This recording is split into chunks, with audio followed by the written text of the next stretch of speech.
Happy Sunday morning, everybody. It's a great morning, almost the end of the weekend. Got one more day to enjoy yourself. And big, exciting, good news across the board for your second stimulus. As the presidential race widens, the Senate races remain up in arms, up for grabs. It's a better expression. And you didn't save me any bacon. What's going on with that? Who will bring home the bacon on election night, and will we not see results until days later? There's a lot of great stuff going on, and I'm so glad you joined me. It's a good morning, and this is Mornings LALATE.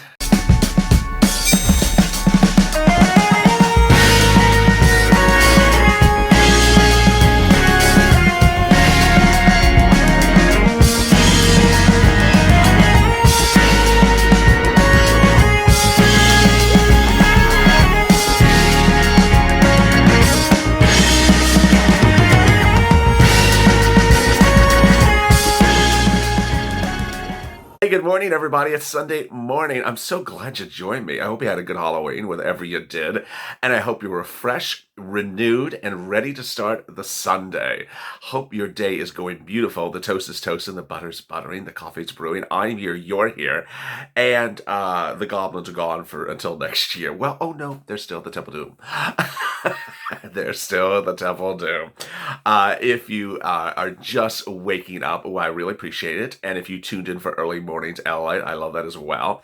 And then coming up today, I will have 28 at 12 noon and a special encore additional broadcast of Purple right around 28 this morning, because this was saved over from last night. We held it for this morning because it's a great message. If you've not subscribed, go to the Fun's channel, subscribe, because the best darn community out there. Let's add about 1,000 subscribers per day. The next week is going to be very tumultuous, so I'm so glad you're here with me.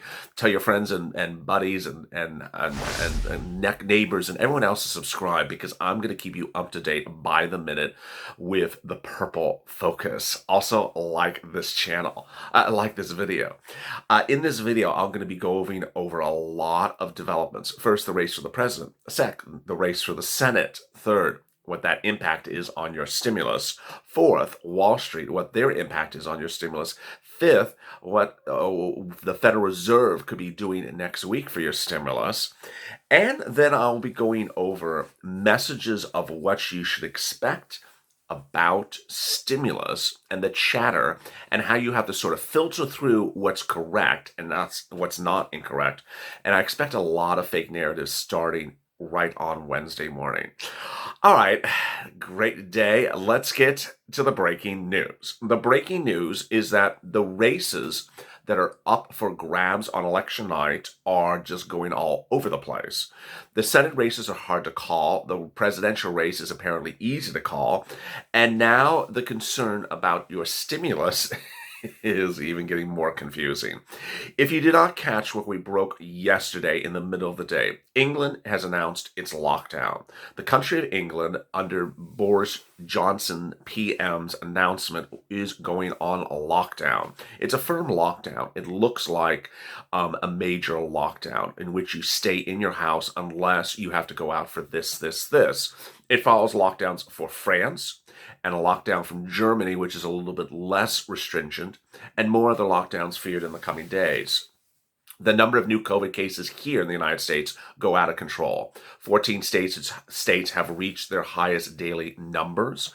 That number is expected to rise. The number of COVID cases is about 100,000 per day. And with that, the concern is, where is your stimulus? Where is your second stimulus? And where is the stimulus if you are to be put back onto lockdown in the coming weeks, which is expected? Let me go over the details right now. What's important to understand when you look at stimulus is that you are owed a stimulus for different periods, and that ultimately what Congress has been very good at is having you forget that you haven't gotten paid. It's sort of like, your neighbor borrows your lawnmower, and then 2 months later it's like, you borrowed my lawnmower. I did? I didn't know you had a lawnmower. Yeah, you borrowed it. Well, that's sort of what they're doing now, Congress. And what's important to understand is that no one else is having it. You're not having it. Wall Street's not having it. And Tomorrow morning, Wall Street's apparently going to have it with Congress. Wall Street is not happy that you haven't gotten your second stimulus. And as some viewers say, when Wall Street gets loud, that usually helps. It does help because the louder the discussion, the more important the discussion. As a person who prepares for every single recording in a 5-hour programming block here on LALATE every day, I can tell you how many news stories are written on a subject matter and how many are not, which I always say is a very big indicator about what's going on. Well, during the days of Monday through Friday last week, there was literally a stimulus article on every financial news channel every few hours. It was that important. They were saying, we need this stimulus check to go out. We need this FPUC to be done. We need all this relief to be done for where we are now. And we're not even talking about where we're headed. Well, over the weekend, we understand that some news outlets don't have a full staff working. Especially before COVID, they just don't have reporters working every single day over the weekend. But even despite that, they do have some reporters. And this is what I don't like, is that since Friday, I have seen zero stimulus articles being put out by any of the major financial news channels. This includes just mere quotes in articles about where Wall Street will open tomorrow and uncertainty about lack of stimulus. The question is whether that narrative of lots of stimulus coverage from Monday to Friday that has been evaporated Saturday and Sunday this weekend will return tomorrow. What Wall Street had left us on Friday was the following. Amidst 83,000 COVID cases, which is now 100,000, amidst one lockdown or two lockdowns, which was Germany and France, it's now 3 with UK, which is perceived as a much bigger problem for the United States if England goes on lockdown, and now a less hard to predict presidential race. What should Wall Street likely say tomorrow or tonight? Let me explain. It's important to understand that you're owed second stimulus, that you are owed third stimulus, that you still haven't gotten some money from the first stimulus, but we have a timing problem. And that timing problem is who becomes the next president and who dominates the Senate come the night after election night. Let me go over those details right now. First, the Senate races are shockingly too hard to call. It's truly surprising. Now, you would think that what's happening in the presidential race would mirror what's happening in the Senate race. Sometimes that happens, sometimes it doesn't happen. This time, it's not particularly happening. The senators and their ability to get reelected in their states is different than the presidential race. And I'll explain to you why. The Senate is dominated by the Republicans, whose pushback for stimulus has been very well noted. There's about 20 Republicans who don't want to give you any stimulus. There's the remaining Republicans who want to give you stimulus, but may not want to give you the same amount of stimulus that we might think is sufficient. And then we have other Republicans who have simply stayed silent. Over in the House, you have certain Democrats who have broken with the Temple of Doom and want to give you a lot of stimulus very quickly. Then you have some Democrats who want to give you more stimulus than anyone else. And then you have other Democrats who simply want to sit back and follow the sheep and the herd. And so you see that sort of dichotomy of where the discussion is. It's not a one or two person discussion. And so what's important to understand is the night after election results, Wednesday evening, I want to prepare you for the following. I fully expect that come Wednesday, you're going to hear a lot of chatter about do this, because this is what happened on election night, do this. And I don't want you to get stressed because ultimately there's going to be a lot of hair pulling. The hair pulling comes from people who do things at the last minute. It's not you. It's Congress.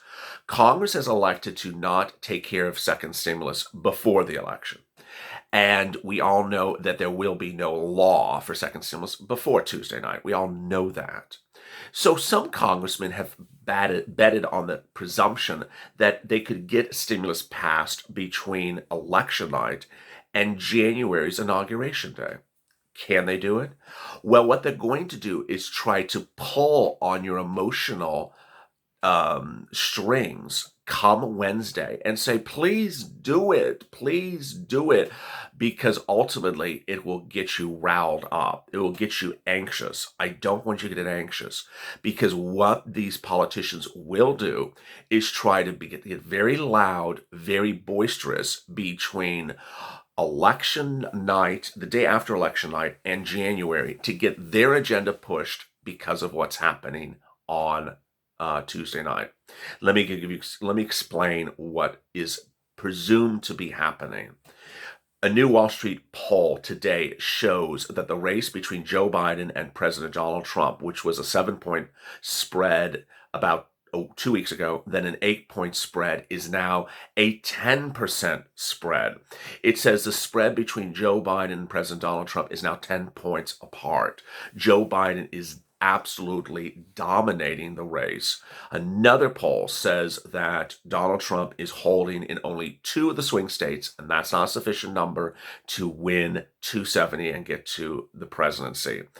If you go to even Fox News this morning, there's absolutely no reporting of any, or Fox Business News, there's no reporting of any polls that show the president in the lead. Now, we all know that polls are wrong.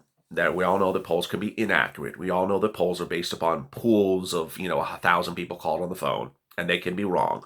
But if these numbers are true, and that's what I'm here to do for you, prepare you for stimulus, not to prepare you for election results. If these poll numbers are true, that there is going to be a new president, then what's important to understand is that Wednesday morning, you're going to hear the Democrats in the House be very vocal and say, Steve Mnuchin, do this. Steve Mnuchin, we need help. Steve Mnuchin, do that. And I don't want you to get anxious, because ultimately, Steve Mnuchin may do nothing, because he's determined to do whatever his president until he leaves office, potentially leaves office, tells him to do. What's important to say is that Biden, his percentage of points are just absolutely categorically high. And Wall Street doesn't like uncertainty. And despite the potential certainty of who the next president is, we do not know who's going to win the Senate. And ultimately, the Senate determines your stimulus, not the presidency. Let me explain where we are.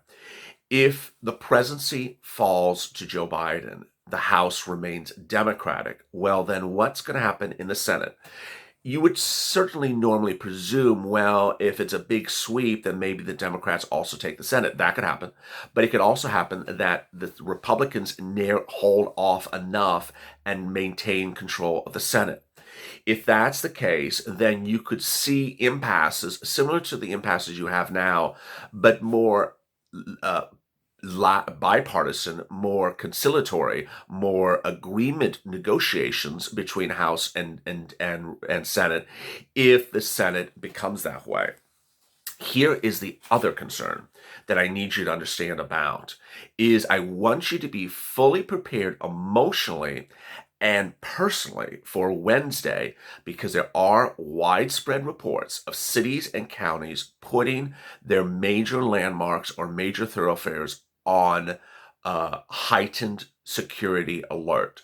There is deep concerns about civil unrest in certain cities and counties across the country on election night and on the day after election night. So I don't want you to get nervous. I don't want you to get concerned. Or I don't want you to get anxious if you see that unrest. The concern is that we may not know who has won, especially in the Senate, if the races are too close. Antonio Saliba, CEO of a Chicago-based Matrix Execution Group, said, this is a Wall Street guy, said in a statement this morning, Wall Street markets fear uncertainty more than anything. The hump in volatility suggests we're probably going to have a contested election. The concern is mail-in ballots, and those concerns are North Carolina and Pennsylvania. Pennsylvania was on the news this morning, and they said, why is everyone talking about it so much? We've always been doing this. Well, I guess we're just sort of noticing it now. Pennsylvania is not even counting the ballots until the day after. And when we're like, well, wait a second, what are you doing? Oh, well, we've always done it that way. Well, Pennsylvania is a major stop by Biden and Trump in these final days before the election because they have to win it to get to 270. And yet Pennsylvania's like, you know what? We'll count your ballots next year. You know, we're sort of busy. We're having some coffee this morning. Just hello. Even after the votes are tallied, the possibility of an event similar to the Bush-Gore 2000 election, where the outcome was not decided until it went to the Supreme Court, is possible. Unless you get a landslide, I think this could happen this time. The market's anticipating too much uncertainty. Everyone's caught off guard. There's no information about whether a Democratic or Republican is going to create greater returns. Then we look at individual states. For example, let me give you an example of what's happening in the West and in the Midwest, Arizona and Michigan. 3 of these states also feature closely watched Senate contests. This is from CNN. In Arizona, Michigan, the polls show a Democratic advantage. In Arizona, 52 back Democratic challenger Mark Kelly and 45% back Republican Senator Martha McCalley. But you understand that's a 7% spread. So it's sort of close to the margin of error. In Michigan, 52% back Gary Peters, while 40% back Republican challenger John James. And in North Carolina, it's an even race with Democrat Cal Cunningham at 44% and Republican incumbent Sen Toms at the same percentage. North Carolina is also holding a governor race this year, and the Democrats are battling that as well. The CNN polls show Arizona, Michigan, North Carolina, Wisconsin, we still remain close. And and ultimately, I know someone's going to drop in the comments, but that's CNN, that's MSNBC, that's Fox, let me just tell you, it doesn't matter if I quote a Republican or a Democratic news operative. The polls are too close for the Senate races. It's just too hard to call. It's too hard to call. And ultimately, that determines your stimulus. So how would we know more clarity about the situation? Well, this is where the takeaway is this Monday morning, is that if there is really a Biden landslide for the presidency, that does not particularly impact your stimulus at all, because it's dependent upon the Senate races. And the Senate will have to deal with 2 major issues for your stimulus. First, they'll have to deal with how much stimulus are they going to give you from up to this point. And second, they have to deal with how much stimulus are they going to give you going forward. It's really unclear, because we've also not gotten clarity about lockdowns. How many states will do lockdowns? Which states would do lockdowns? Would Republican governor states do lockdowns? Or would only Democratic governor states do lockdowns? And if they do lockdowns, how many months of lockdowns? You're seeing in Europe these 1-month lockdowns. Germany, France, England, 1-month lockdowns. Okay, how about the United States? 1-month lockdowns? Or would we see multiple lockdowns? And how much stimulus would we get for that as well? Ultimately, there's going to be a big rush. Yesterday, you saw on this channel, I detailed Vermont and Missouri that said, you know what, we don't see relief coming from the federal government, so we're going to start spending the money of the relief on you. That's reassuring compared to other jurisdictions where I'm getting news articles sent to me from viewers where they spent your COVID-19 stimulus on desks and chairs and office furniture for their elected officials. I hope that in the time of certainty and the time of need that they use the money wisely. If you've not, go to the first channel, subscribe, because together we're going to get through this together. We're going to get through this, and we're going to get to the finish line. Coming up later today on 28, I'm going to go over what you should anticipate for your stimulus amount and when you should anticipate receiving it. Don't miss that. That's at 12 noon. Also, an encore edition of Purple Power, midday today. Follow that on the channel. I'll have details when it's coming live. Also, like this video. As always, have a great morning. Stay formed, stay in touch, stay smiling, and stay LA.